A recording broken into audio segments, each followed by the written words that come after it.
एक महत्त्वाची ब्रेकिंग बातमी, मुंबई वॉटर टँकर असोसिएशनने आता संप मागे घेतलेला आहे। मुंबईत गेल्या 4 दिवसांपासून हा संप सुरू होता। आजपासून पुन्हा पाण्याचे टँकर सुरू होणार असल्याचं कळतंय। या क्षणाची अतिशय महत्त्वाची ब्रेकिंग बातमी, मुंबई वॉटर टँकर असोसिएशनने आपला संप मागे घेतलेला आहे। हा संप मागे घेण्याआधी अनेक वेळा बैठका झाल्या, मात्र त्या बैठकांमध्ये काहीही तोडगा निघत नव्हता।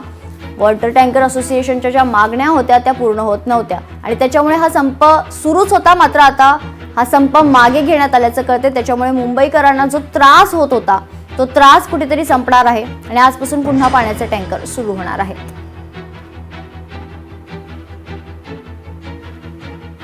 मी मुंबई वॉटर टँकर असोसिएशनच्या वतीने सगळे आमच्या मेंबर्सचे आभार मानतोय आणि तुमचे पण पत्रकारांचे आभार मानतो की आम्ही हा आता संप मागे घेण्यात येतोय।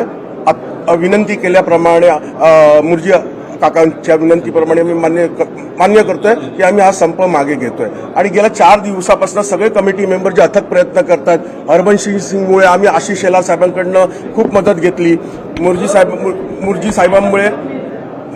साहेबांमुळे आम्ही सीएम कडे गेलो, आमचा प्रश्न सांगितला आणि गगराणी साहेबांनी आम्हाला आश्वासन दिलं की आता याच्यापुढे आम्ही तुमच्यावर काही कारवाई नाही करणार आणि जेवढ्या अगोदरच्या कारवाया केल्यात त्या आम्ही परत मागे घेतो। असोसिएशनने संप मागे घेतला ही स्वागतार्ह गोष्ट आहे।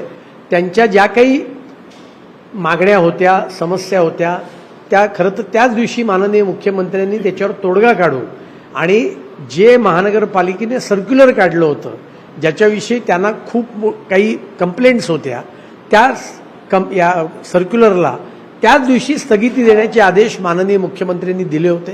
त्यामुळे मला वाटतं आता संप संपलाय।